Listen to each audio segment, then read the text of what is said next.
Before installation, remove the plastic protector from the blade rubber. With this arm type, it is necessary to remove the pre-attached adapter on the wiper blade and replace it as follows with adapter BC. Identify the release tabs on the pre-attached adapter. Using your index fingernails, pull both release tabs towards you.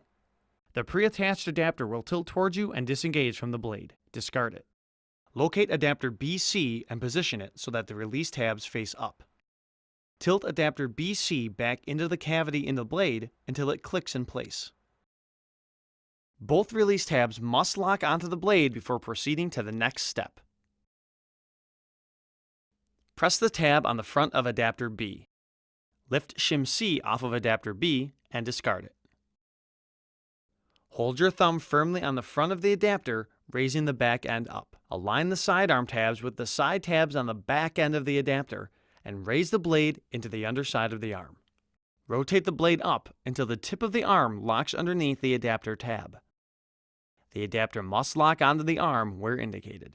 Before use, make sure the wiper blade and adapter are locked onto the wiper arm.